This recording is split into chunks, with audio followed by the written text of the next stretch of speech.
Hello, hello, and welcome to the Aries eclipse on the 8th of April. This is a total solar eclipse. Sorry, got to get my brain in order. And I am pre-recording this because at this time I will be traveling to visit my sister and her family in the UK. So that is where I will be experiencing my eclipse time. I will have just arrived. And so I have been absolutely adamant about getting some recordings done before I leave because I mean there's just some astrology you can't miss. And this for sure is one of them. And as I looked at this chart, because this is for the 8th of April, but as I looked at this chart, I realized that we really need to bring in some other planets and talk about how they will traverse that same point. So let me explain. First of all, eclipses happen in seasons. This is our second eclipse. There's already a forecast for the Libra eclipse, which was 2 weeks prior to this one. And that one was not a total eclipse. When the eclipse happens, when in this case, the sun and moon are together in the sky, a full moon point is where the sun and moon are opposite in the sky. That's where the Libra eclipse was. But that was further away from the degree points of the nodes. So the nodes at this point are at 5 degrees of Aries and 5 degrees of Libra. When a full or new moon happens closer to the nodes, that's going to mean that we have more of totality of that eclipse. So basically, this eclipse is in many ways a bigger, louder eclipse. Also, we have north node eclipses and south node eclipses. South node, which is what the last one was in Libra, south node eclipses are more about what is it that I need to let go of and release. And so we had a big theme of what in my relationships is no longer serving me, that I kind of have done the work on and I need to learn to let go of. Like, why am I keeping those clothes in the cupboard that don't fit me in hope that one day they'll fit me again? Why don't I just get into right relationship with my body now? And if I ever do fit that size again, I will buy something to celebrate that. So that's kind of like we need to let go of something on a south node eclipse. This eclipse, however, is a north node eclipse, and north node eclipses are more about our dharma, our soul's evolution. We're trying to achieve something, and because the north node is currently, I mean, you can take that to your birth chart and say, where is my south node in my birth chart? What is it that I have lifetimes of work with and I need to kind of learn to let go of certain aspects? And what is it that I'm trying to evolutionarily guide what is my soul evolutionarily guiding me towards, which is my north node? So that's where it is in your birth chart. And maybe your nodes are exactly the same as we're having now, but maybe not. Doesn't matter. For now, because we're currently transiting the north node in Aries, we are looking at where are we collectively. Somebody born at this time is going to have these nodes in their life forever, this nodal conversation. But somebody who's going through it, like the whole world is going through it now, we may not have that specifically in our birth chart, but it is definitely something that we are establishing right now. And the North Node in Aries is saying, how do I become more authentically, autonomously me? How do I become the pioneer of my path? Because I don't need to follow in your path or somebody else's path. I need to blaze my own path. I need to listen to the calling of my soul. I need to find my strong independence. Not that I do not want to be in relationship, because Libra, the opposite sign, is about relationships. So when we're working with this axis of Libra Aries, we are always me seeking connection with other. Or if we're stronger in the Libra space, it's like I need to find myself within my relationships. It's always got to be that balance. So depending, now you would take it to your chart and say, do I have any planets or points in Aries and or in Libra, and what are those planets and how are they expressing themselves through my chart? And that would be something that you could understand in your own chart even without looking at this particular eclipse. But now this eclipse is going to come and heighten it. If you don't have any planets in either of these two signs, you still have it in your life somewhere. And so there is still an area where you're archetypally dealing with both Aries and Libra. You can see here that the eclipse is happening at 19 degrees, and I think it's 24 minutes. For some reason, they've got 23, 22. So I think it's actually 19 degrees and 24 minutes. And I don't usually in my readings get too pedantic on that, because I feel like mostly my viewers aren't very astrologically savvy enough to have to worry too much about the minutes. But I am bringing it in today because it's quite important today for the reason of its connection to Chiron. And Chiron is at 19 degrees and 24 minutes. So this eclipse, this total eclipse is happening with Chiron. That is just... Chiron's been traveling for some time now through the sign of Aries. Sorry, if you can see that these may look like they're in Taurus, but you can see here that they're in Aries. There's just so many planets in Aries right now that there's no space to put them. And I also just want to remind you that I've drawn this chart for where I live. So if it doesn't, you might not have Libra on the ascendant if you did it in your own space. So don't really look about where, oh, this is happening in the 7th house. No, don't look at that, because it might not be in your part of the world. Rather say, where is that in my chart? Where is 19 degrees and 24 minutes of Aries in your chart? That's going to help you. So I can tell you in my chart, that's going to happen in the 8th house. So now I'm going to say, okay, so my 8th house is under a spotlight or under fire. Maybe we can say my 8th house is under fire. Go look at where that is in your house, in your chart, and then ask yourself, what does that house mean? And that's going to help you to get a little closer. Also, do I have any planets or points there? So I know that this is only, it's only like 6 degrees off my moon, which is a big deal. So this is influencing my own moon sign, this big Aries eclipse. So you're going to start to get a little bit more discerning in that way if you're going to bring it to your own space. But the fact is that Chiron is very much about the wound, the internal wounds that we all have. And it's often called the unhealable wound. So this isn't something that you need to go, oh, well, if it's unhealable, what's the point? In fact, it is in our efforts to keep healing the wound, or even just cleaning the wound. Because if you think about a wound, if you just ignore it and it's not healing, it's going to get septic, it's going to get pussy, it's going to get smelly, it's going to get bigger, it's going to get worse. It could lead to blood poisoning, all these sorts of things. So even if the wound's not healing and it's not healable, you still need to keep it clean. You still need to keep an eye on it. You still need to treat it in the best ways that you can to prevent it from causing your death, so to speak, metaphorically speaking.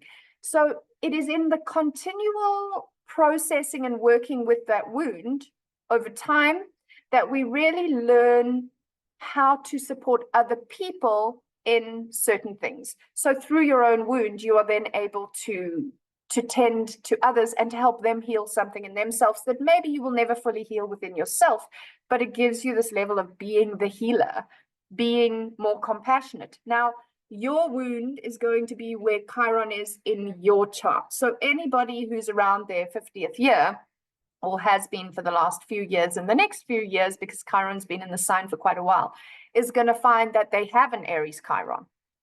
So if you have an Aries Chiron, this is even more pertinent to you because it's very specifically connecting to your Chiron wound. I, for example, have a Taurus Chiron. So this is not my Chiron. However, it's impacting my moon and so on and so forth. So you just keep saying, well, that's not me, but how is it me? Where does it fit me? Okay, so Chiron is now being completely, almost, we could look at it almost being consumed by the energy of this eclipse, the sun and moon coming together in this very intimate embrace. And maybe we could look at it as these two cosmic parent energies, sun and moon, coming together and being brutally honest about where they have lost their sense of self. Because Aries is me. Where have they lost their sense of self within their relationship? Where have they forgotten, I am sun first, I am moon first. We are connected, but we are separate. So even here, if we bring in that me versus we, Libra Aries, we can say, okay, sun needs to get clear on sun and sun's wounds. Moon needs to get clear on moon and moon's wounds. And then they need to look at the relationship and the wounds within the relationship.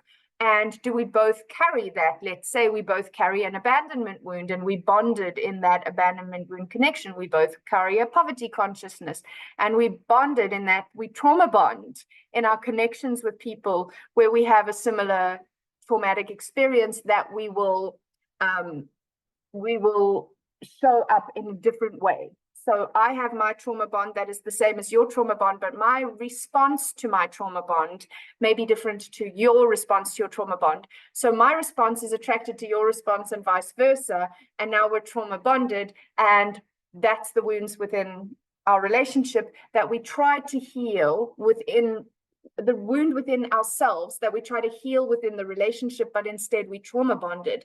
How do we unpick that? How do we unpick that? It is not easy stuff. This is not going to be an easy eclipse. There's so many forecasts that are also speaking about where, like in the US, it's going to be visible, because not everywhere in the world it will be fully visible as a total eclipse. And that would include not in South Africa. We won't see it as a total eclipse. It's often said to be a stronger eclipse when you have, for your area where you have that totality of vision. So the day will suddenly go dark. But nonetheless, it doesn't matter where in the world you are. It is a total eclipse. It is going to impact you. So also, if you have more visibility of that, realize it may impact you more. If it's very pertinently hitting your chart, it's going to impact you more. And then also just live through it and see, how does that feel like it's impacting me? But I've written some dates here because I found this quite a profound thing. And this is where I was saying I wanted to get a little bit more specific about mentioning these things, because you can see that Mercury is retrograde in this chart. And Mercury went over this 9, he already sort of went past the point that this eclipse is happening before the eclipse. So let me just check my date. So on the 21st to 22nd of March, Mercury makes his first pass at the 19-degree mark of Aries. So Mercury is our mind. He was already in a shadow process here. And I did a little video forecast on this Mercury retrograde that only goes retrograde in the 1st of May. So by the time, April. So by the time we hit this, Mercury has been retrograde for about a week, okay? But prior to being retrograde, he went over that 19-degree point. And so if you go back to the 21st, 22nd of March, and just, I mean, if you're a journaler, it'll be easy for you to notice. Maybe you can check on the messages on your phone. Who do you share with that you maybe find something deep and real that you might have expressed there? So go back to that point and say, what was going on with me? What was I thinking about? Because Mercury is what we think. Or what stories was I hearing? What was I listening to? What was I reading? What was I speaking? All these kinds of things. Okay, where was I traveling? What little things was I doing? Mercury is also your day-to-day trips from home to the grocery store, or that kind of thing. So just what was going on with me around then? Because Mercury was mulling over the exact point of this total eclipse. So that is the only part which is before this one. Okay, then we have this eclipse on the 8th. Mercury is retrograde, so he is in a very reflective space, and he's heading back in the direction of this 19-degree point, and he's going to get back there by the 15th, 16th, and 17th of the month. So again, it'll be another weekish from the point of this eclipse. Then he hits that place again, but now in retrograde, and he goes, I wonder, and it's going to be really re-triggering the eclipse this time. The first time the eclipse hadn't happened, so he was having a thought about it, but now he's re-triggering the eclipse by going back and having a deep retrospection around. So now at that point, 15, 16, 17 of April, you've had your eclipse experience that we're speaking into now. And sometimes those eclipse experiences are like, that's what happened. Sometimes it's in the reflection that we go, oh my word, that was a turning point for me. You may not see it even a week later. You may not see it a month later. It may take 6 months, may take a year, but you can come back and go, that was an origin point of a real change of direction for my life, for my story, whatever it may be. So just bearing in mind that Mercury's coming back to reflect about a week out from this eclipse in retrograde, back at that point for the second time in his case. And then a few days later, on the 20th and 21st of April, we're going to have Venus coming. Here she is now. She's at 4 degrees at this eclipse, 4 degrees of Aries. So she's in Aries, but it's going to take her until the 21st of the month to get to the 19-degree point. Now, Venus, who comes in with our values and our sense of worth and a lot to do with money. How do I create something that is valuable? So she's coming in there and she's saying, wow, again, re-triggering this eclipse point. Wow, what do I want to do with this information? How can I get more value? How can I attract more juiciness? Where have I not been centered in my own self, in my own truth, in blazing my own trail? Because Venus is actually the ruler of Libra, the opposite. So she loves to be in relationships. She's really down with, you know, how you and me, I want to attract connection and friendship and love and romance and poetry and let's dance. That's Venus. And Aries is a warrior. Aries is kind of like, I'm going into battle. It's just me. And so here she's going, okay, well, how do I learn to value that aspect of myself within the relationship? Or how do I learn to allow that space for that, but also consider others and consider attracting connection to other people? So there's a lot that Venus can really bring to us as we retrigger this. And also, how does this impact my worth? What do I feel about myself as I reflect upon my own experience of said eclipse? Because obviously your reflection and your experience of the eclipse is going to be different to my personal reflections and the next person's reflections. But that's an interesting time at which on the 20th of April, so still in the month of April, that Venus is going to come and re-trigger this eclipse. Then we get to May the 4th, 5th of May. That is when Mercury has stationed direct and is now going back for the third time over that point. So his first pass was pre this eclipse. His second pass was just a week from the eclipse. And then on the 4th of May, 5th of May, he goes back over one last time and says, right, this really has changed the way I think about myself. Okay, because Aries is self. It's changed the way I think about myself. It's changed the way that I want to be within relationship. If you're somebody who's very self-sacrificing and has always allowed somebody else to tell you how to be and what to do in relationships, in work relationships, in romantic relationships, you might suddenly find that you're like, hell no, I am not doing that anymore. I have a voice and I'm going to stand my ground. If you are somebody who has always been very strong, very firm, very pushy, more Aries, this is what we do. This is how we do it. I'm telling you, a lot of finger pointing, right? And if that's more you, you might suddenly have gone, oh my gosh, no wonder people are scared of me, or no wonder people find me aggressive. Maybe you suddenly see this in yourself and you had no idea, even though people would say that, you would think, what do you know?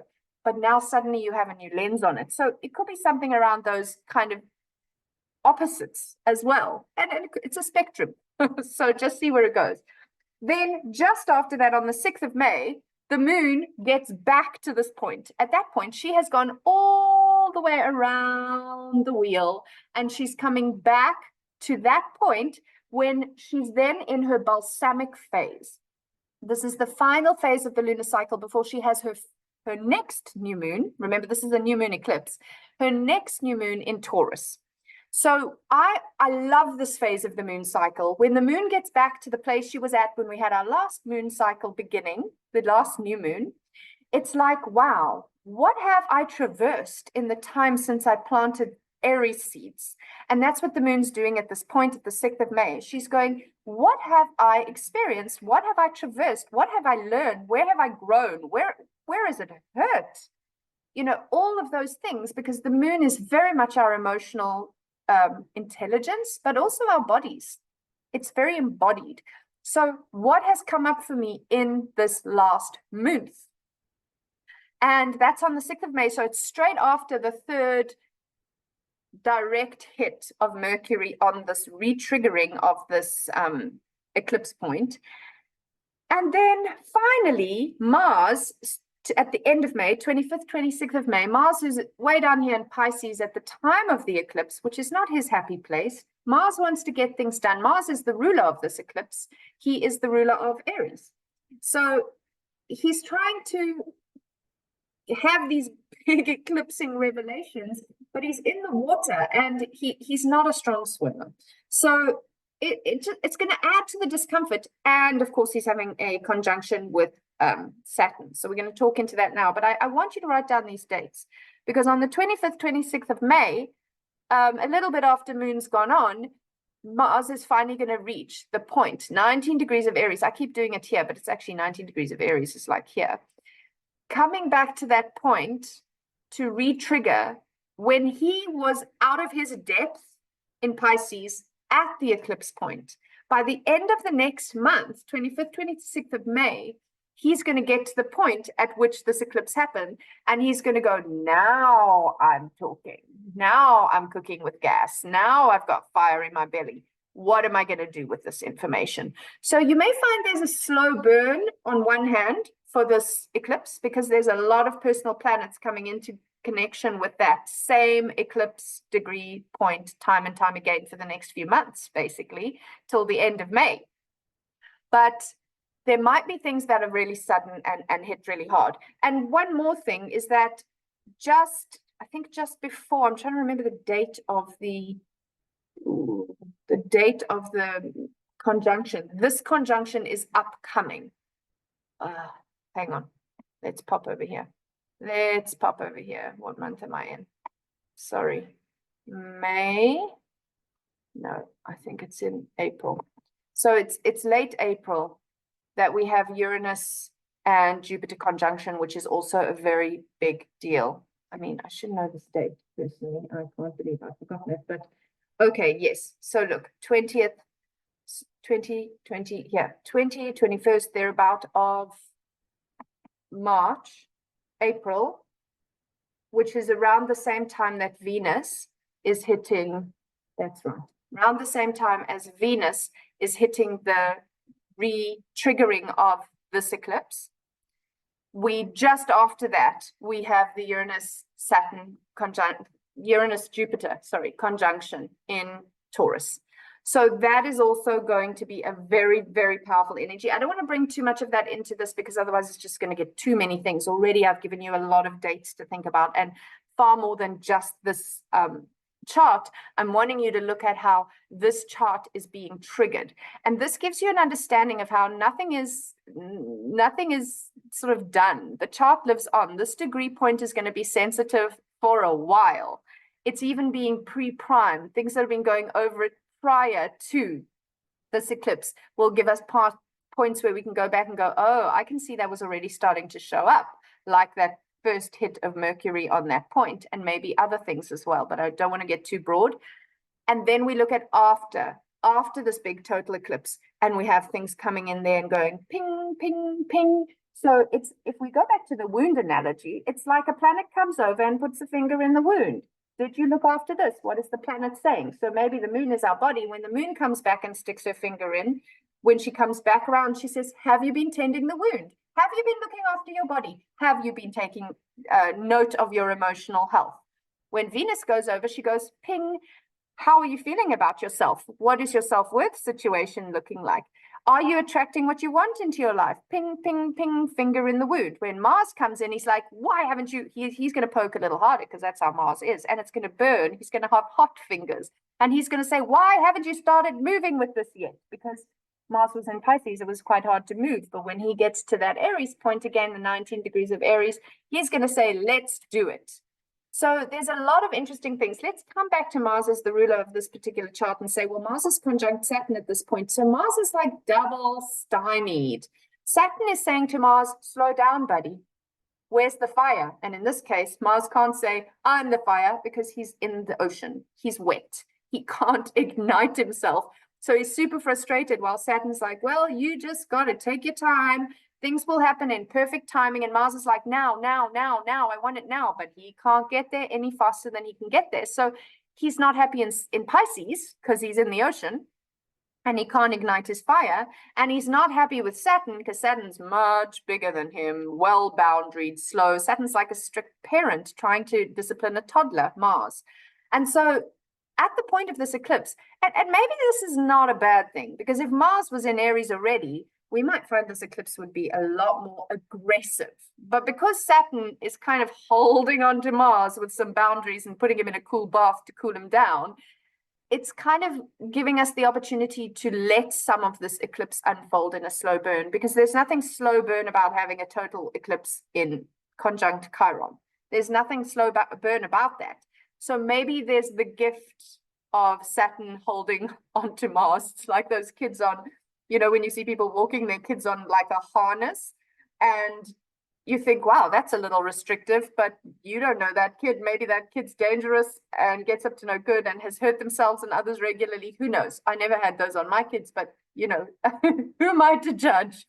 So it's a bit like that. Saturn has his toddler on a harness and just isn't letting go until he is. So yes, there's that.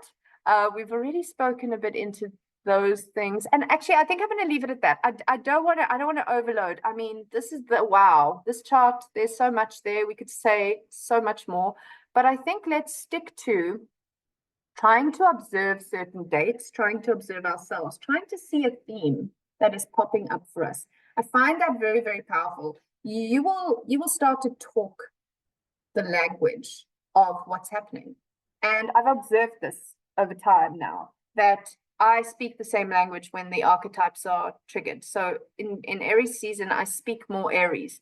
Of course, I have my moon in Aries, so I have a strong Aries connection. So it ignites that in my chart. But even in Capricorn for me, which I don't have a lot of, I start to speak Capricorn language. And I'm like, wow, listen to that. I'm speaking Capricorn language. And over time, you start to realize how you speak through the seasons and through the cycles. And then, of course, all of that is impacted by the lens of your own chart. You speak your chart, and through your chart, you can speak into the other spaces. So just really recognizing some of these very profound triggerings of that 119-degree point, and how that is going to start before the eclipse and end much after the eclipse. I've only given you a little snapshot of broadening out those dates to see when things are on those degree points, but there's so much more. So please do write down the dates. Maybe I'll put them in the link in this video actually, so that they're there for you as well. And also I would love any likes, comments, shares, subscribes. If you have already kind of recognized a theme, please share it. If we have a conversation going, I know in these forecasts it's just me talking, but I would love us to have more of a conversation going in the comments below. So please let me know how things go for you and continuing that. So if you hit one of the other dates, come back to this video, jump in there and say, oh my gosh, this just happened, totally resonated with retriggering the eclipse point. So thank you for your time. And I look forward to seeing you on my next forecast. And I will leave those dates in the comments below. Not in the comments, you know what I mean. You know what I mean? Mercury's not even retrograde in reality yet. So I don't know why I'm having trouble articulating. Anyway, thanks again.